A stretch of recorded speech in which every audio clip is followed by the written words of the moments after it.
Avanzamos a la hora de cierre, pasan 26 minutos de las 19 y seguimos en este ciclo con los candidatos presidenciales aquí en Radio Sarandí.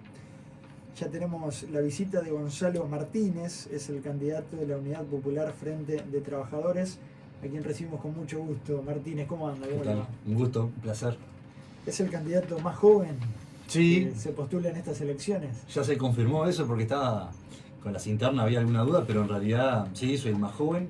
¿Cuántos años? Tengo 34 años, la Constitución establece los 35 como edad de referencia para asumir la presidencia.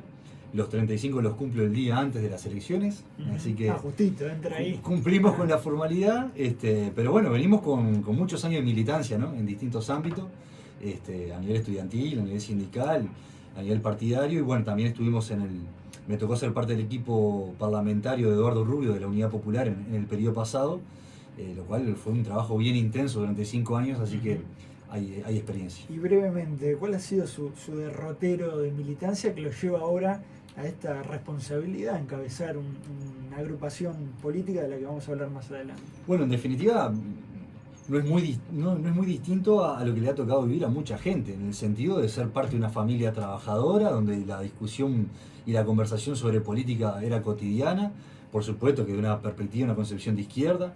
Eso me llevó, bueno, a despertar interés, inquietud sobre la vida de nuestro pueblo en términos generales, pero después uno con la propia formación va inclinándose en cierto sentido.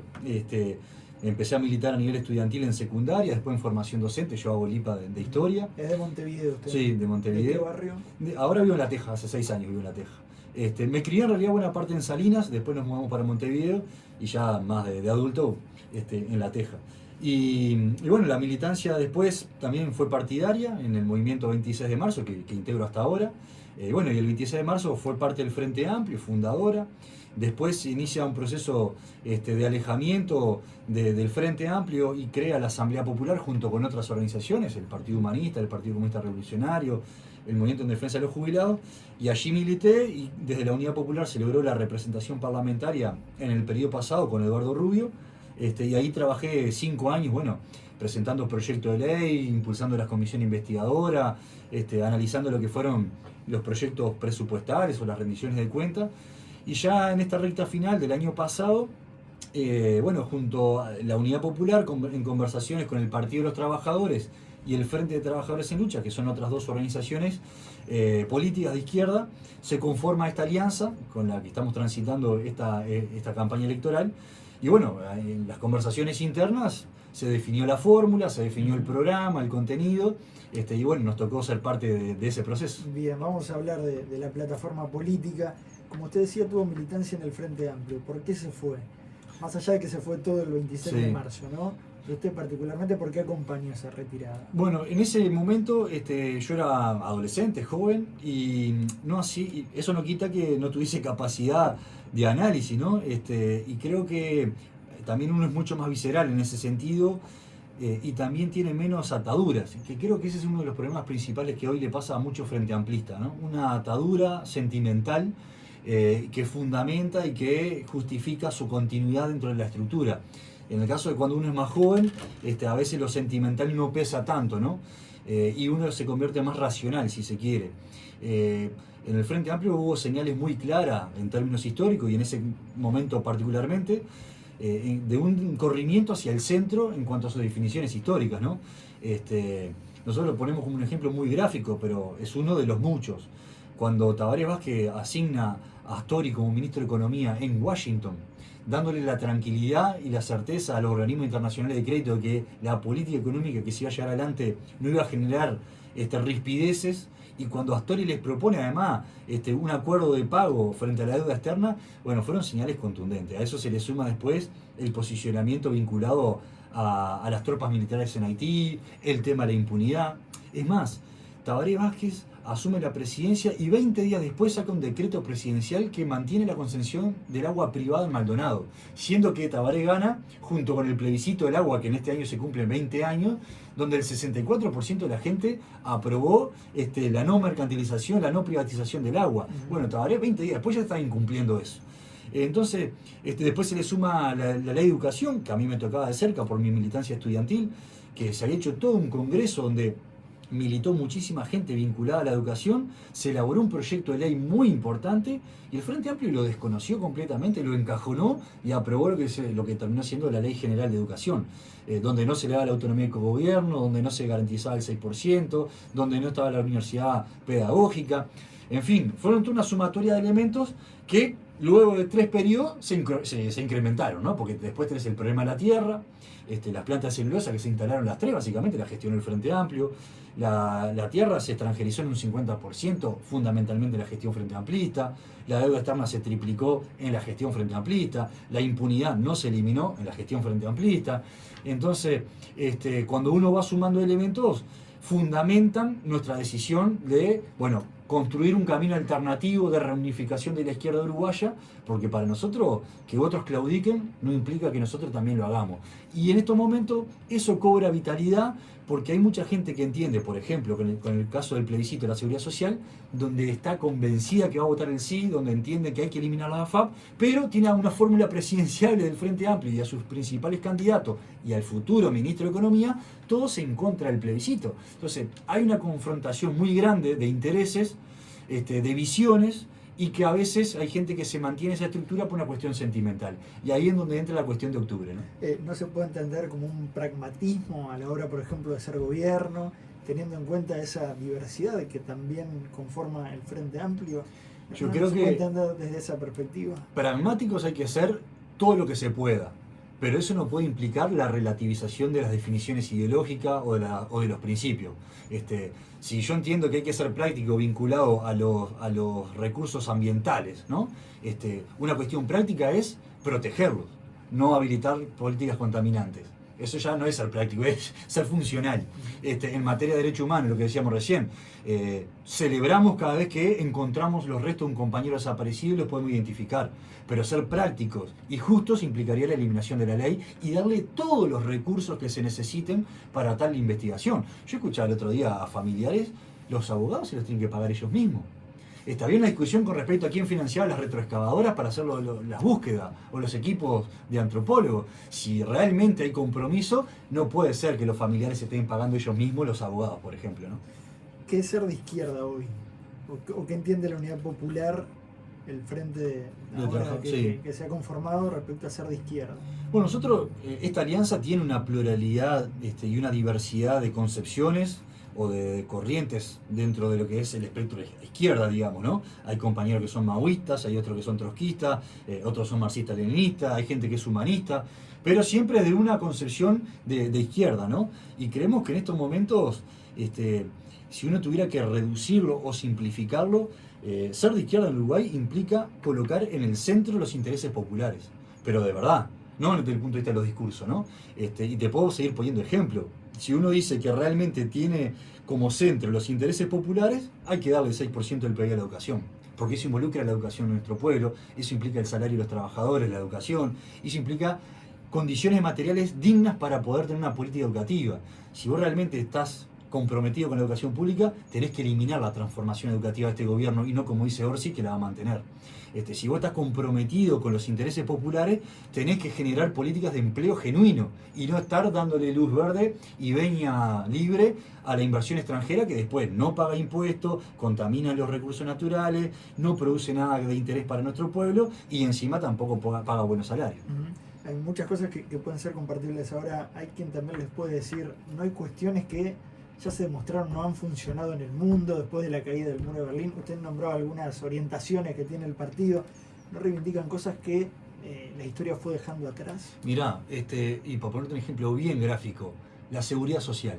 Hoy, en pleno 2024, estamos peleando por el derecho a una jubilación digna, a una edad jubilatoria digna.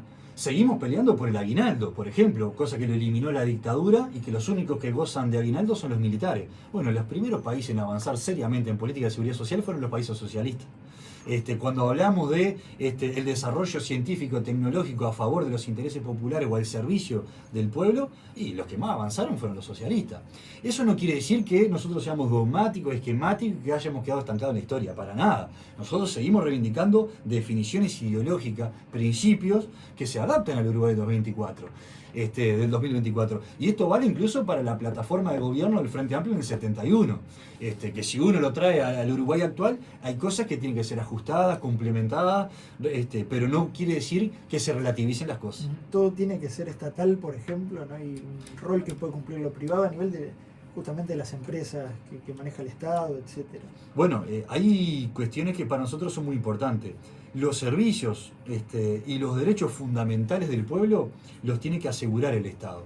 Porque de lo contrario uno habilita a que ese derecho o ese servicio sea convertido en una mercancía sobre el cual obtener lucro, obtener ganancia, y por lo tanto se vulneran los derechos de la sociedad. Y lo estamos viendo lo que es, por ejemplo, todo lo que son las empresas públicas, ¿no? El derecho al agua potable. Yo fui el único presidenciable que participé en la audiencia pública sobre el proyecto Neptuno de Arasatí.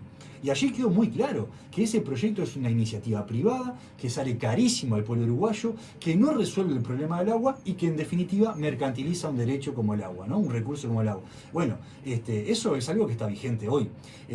Yo estuve recién ahora en la actividad de los cincuentones, ¿no? La primera generación que se jubiló a través de la AFAP. El Frente Amplio le habilitó salirse del régimen mixto, pero le encajó un impuesto del 10%. Nosotros fuimos los únicos en el Parlamento que nos opusimos en esa instancia a ese artículo, y hoy somos los únicos que seguimos reivindicando que eso no es vigente. Entonces, en estos momentos es necesario seguir con ciertas definiciones claras, pero ajustarse al Uruguay del 2024, ¿no? La plataforma del partido, estuve viendo el programa que tienen colgado ayer en la web. Hay un énfasis, por ejemplo, en vivienda. Sí. ¿De qué se trata? Bueno, casualmente vengo de estar presente en estas horas, hace muy poquitos minutos, en una movilización en torno a la vivienda. Nosotros nos parece esto que decíamos recién, ¿no? Partimos de una concepción de que la vivienda es un derecho humano fundamental y no puede estar privatizado ni mercantilizado. Quien ve a la vivienda como una mercancía está justificando el hecho de que puede acceder solamente a aquellos que tengan los recursos suficientes, y por lo tanto excluimos a aquellos que no los tienen. ¿Y qué proponen? Nosotros impulsamos una serie de medidas. En primer lugar, la necesidad de fortalecer el presupuesto en esta área. Este gobierno y los gobiernos progresistas solamente le dieron el 0.4% del PBI, o sea, migajas en cuanto a una problemática tan grande como la que tenemos. Por lo tanto, hay que incrementar sustancialmente el presupuesto.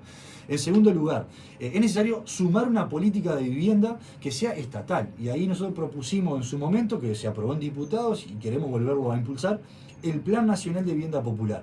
El Estado que se involucre directamente en la construcción de vivienda, utilizando las tierras improductivas del Estado, que hay cientos de hectáreas, pensemos nomás en todo lo que tiene el Ministerio de Defensa, improductivo y al alcance de la mano para construir vivienda.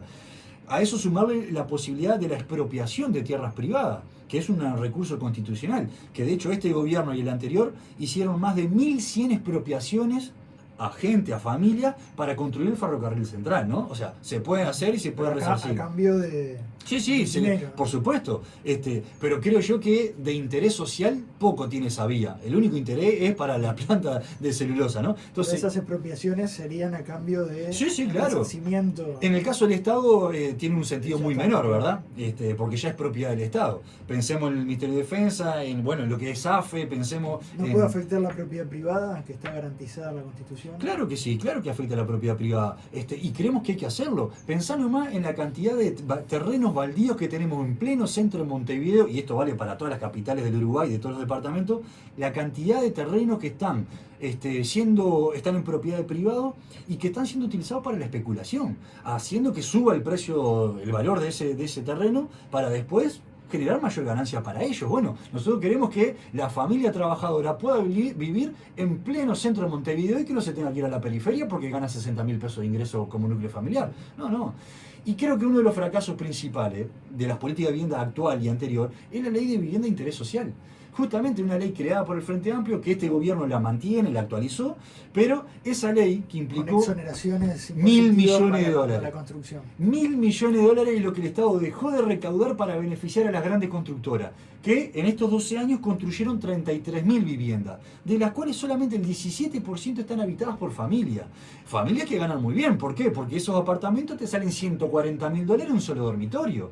Entonces, ¿qué pasa con el 83% restante de esos apartamentos? Siguen en manos de los constructores. Esos que no pagaron impuestos para construir los edificios, se quedaron con los apartamentos, que hoy los alquilan, es decir, viven de la renta, siguen especulando y manteniendo en alza el precio del alquiler, que está por encima de los 20.000 pesos promedio nacional. Entonces, y tampoco generaron el empleo que iban a generar. Bueno, Entonces, empleo se generó en la construcción. bueno, sí, claro. Imagino que 33.000 viviendas fueron algo. Pero imagínate cuántas hay que construir para combatir el déficit habitacional, que son 80.000. ¿No? Hay que construir vivienda en todo el país y no solamente en Montevideo y Maldonado, como hace esta ley. Entonces, hay que inyectar presupuesto al cooperativismo, por ejemplo. Nosotros nos reunimos con FUBAN, con COVIPRO, con la Federación de Cooperativas del Plan Sindical, y todas ellas te dicen, necesitamos más presupuesto porque tenemos cientos de cooperativas en espera de recibir el presupuesto para construir. Y cuando uno mira la rendición de cuenta, los que más vivienda construyen en este país es el cooperativismo. La pregunta que también surge es de dónde salen los recursos, ¿no?, para financiar todos estos planes. Claro. Ahora estamos haciendo un énfasis en vivienda, pero me imagino que tienen también para otras áreas. Hay que aumentar impuestos. Mirá, yo te voy a plantear primero una serie de medidas alternativas. En primer lugar, el Uruguay tiene una reserva internacional de 17.000 millones de dólares. Es plata del pueblo uruguayo que está en bancos extranjeros. Que una parte de esa plata no se puede tocar porque son reservas que están utilizadas en el sistema financiero para ciertos encajes y protección. Pero hay por lo menos 10.000 millones de dólares de libre activo. O sea, lo podemos utilizar, de libre disponibilidad. El gobierno de turno dice, estos 17.000 millones, bueno, agarramos 10.000 y lo invertimos en lo que querramos. Eso no es posible. Bueno, porque acá hay un gran compromiso con el sistema financiero internacional de mantener esa plata girando en los organismos de crédito y en los bancos privados. Pero es plata del pueblo uruguayo. Entonces nosotros decimos, utilicemos una parte de esa reserva y construyamos, por ejemplo, el plan de vivienda popular. Si no es suficiente o si tenemos que invertirlo en otra cosa, bueno, volvamos al otro plan, a las otras propuestas. ¿Cuánto el Uruguay deja de recaudar por materia de exoneración de impuestos? 7% del PBI. Duplicamos el promedio de América Latina en cuanto a exoneración de impuestos, fundamentalmente a las grandes empresas. Un mínimo de 3.000 millones de dólares de patrimonio y de IRAE que no pagan las grandes empresas. Volvemos a lo anterior, es para generar empleo, ¿no? Eso dicen ellos. Inversiones para que lleguen empresas y eso dicen ellos, pero yo creo que habría que hacer una prueba un estudio muy exhaustivo si realmente las grandes empresas se irían del Uruguay por empezar a pagar una parte de esos impuestos que nos pagan. Y lo mismo pasa con los bancos privados. Cuando Astor hizo la reforma financiera, le quitó el único impuesto que pagaban los bancos, el IMABA. Nosotros propusimos volver a instalar ese impuesto, que es a la ganancia de los bancos, que son miles de millones de dólares.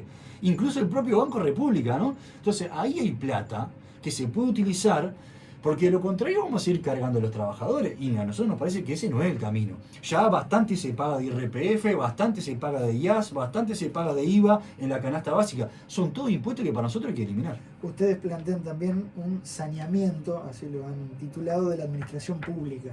¿De qué trata? Es que es fundamental. Y acá nosotros tenemos que ser muy cuidadosos en cuanto al proyecto país que tenemos, ¿no? Para nosotros no es igual lo que andan diciendo otros candidatos en cuanto a recortar y achicar el Estado. De hecho, eso lo hizo Astori, ¿no? El 2x1, se jubilaban 2 personas y se reponía un solo trabajador. Mucha gente se queja. Este gobierno, estado, ¿no? Este gobierno lo llevó a 3x1, o sea, se jubilan 3 y se cubre una sola vacante. Esto va golpeando todos los servicios fundamentales. Y cuando vos resentís y recortás el personal, recortás el presupuesto, recortás las posibilidades materiales, el servicio en su conjunto se ve degradado, se ve deteriorado, ¿no? Está inflado Y ahí, igual del Estado. y hay que, déjame terminar esta idea, cuando vos limitás la capacidad real y la buena eficiencia de lo público, aparece el argumento de que lo privado lo hace mejor. Se puede encargar de eso. Exactamente. Entonces, ese privado después nos sale 3 veces más cara. Y te voy a poner un ejemplo, que es candente y que nadie lo dice, ¿no? Hoy estamos atravesando una crisis vinculada al sistema penitenciario. 16.000 personas privadas de libertad. Acaba de cometerse una masacre, en definitiva, ¿no? 6 personas privadas de libertad muertas, asesinadas. Una de ellas ni siquiera tenía la sentencia fija, ¿no? Firme, no sabía ni por qué estaba, ni cuánto tiempo iba a estar preso. ¿Vos sabés que en Uruguay, cuando se creó la ley de participación público-privada bajo el gobierno de Frente Amplio, una de las primeras inversiones que hicieron fue crear una cárcel privada? ¿Sabés quién la financió? Parte de ella, una AFAP privada. La plata de los trabajadores terminó siendo la caja para construir una cárcel privada. ¿Sabés cómo gana plata esa cárcel privada? Por cada preso que tiene. Cuanto más presos tiene, más plata gana. ¿Qué pasa con esto? Es una cárcel modelo. La cárcel se convierte, o sea, el delito se convirtió en una ganancia para las empresas privadas que ejecutan su ganancia o logran su ganancia a partir de la plata de los trabajadores. ¿Quiénes están presos? Los jóvenes pobres, hijos de los trabajadores. Entonces, estamos ante un negocio brutal que hay que condenarlo. Y volviendo a lo que me decías vos, ¿de dónde hay que recortar? Y vamos a recortar el Ministerio de Defensa. Vamos a recortar ahí. Pero vamos a fortalecer los otros servicios que son fundamentales. De funcionarios del Ministerio de Defensa. Mirá, el Uruguay, y no lo digo yo, lo dice el mundo entero, tenemos una cantidad de personal militar en toda la fuerza que está por encima del promedio de América Latina y que supera el mundial. Estamos rankeando la cantidad de comandantes generales por encima del promedio mundial. También ha significado puestos de trabajo, ¿no? Bueno, pero yo no te puedo aceptar de que... más bajas. Sí, claro, pero ese es el problema de este modelo económico, porque nadie puede pensar de que hay que multiplicar las Fuerzas Armadas en todo en su conjunto simplemente porque el Uruguay no tiene fuente de empleo. Lo que hay que hacer es la generación de genuinas fuentes de empleo para que la gente, en vez de ir obligada a los cuarteles, pueda optar un empleo digno y que contemple sus deseos, además, ¿no? La salud pública, ustedes dicen que debe ser solamente pública, o quizás entendí mal. ¿O puede haber empresas privadas Nosotros dando el planteamos, servicio de salud? Lo que planteamos es que la salud, al igual que la vivienda y los demás, es un derecho humano fundamental. Y el Estado lo tiene que asegurar. Y esto también es un consenso internacional. Todos los derechos humanos fundamentales tienen que estar asegurados por el Estado. Y acá entra en una discusión muy de fondo, ¿no? Si realmente el Estado uruguayo está cumpliendo con esto. La salud... Hay un sistema de salud sí, público que se destaca en el continente. El que tenemos actualmente es un sistema integrado, ¿no? Que en teoría complementa lo público con lo privado. Por un lado tenemos ACE, que es el prestador público, que a través del FONASA recibe el aporte de 500.000 afiliados. Es decir, 500.000 uruguayos que trabajan aporta a ACE. Pero ACE también atiende a 900.000 uruguayos que no aportan. Es decir, ACE atiende a 1,5 millones de uruguayos. Pero ¿qué pasa con el resto de las mutualistas? Que hay como 34, 35 mutualistas privadas, otro tanto de seguros prestadores privados. Esos son los que reciben la mayor partida presupuestal del FONASA, del sistema integrado. Entonces, cuando Tabaré Vázquez crea el sistema integrado de salud, lo que hace es para salvatar a la mutualista privada. Prueba está que, además de la transferencia mensual que le hace todos los trabajadores y los jubilados a las mutualistas privadas, hubo que agregarle este año pasado 823 millones de dólares que salieron de rentas generales que fueron a parar a las mutualistas privadas, no fueron a parar a ACE, que es el prestador que brinda más atención a la mayor cantidad de usuarios del Uruguay.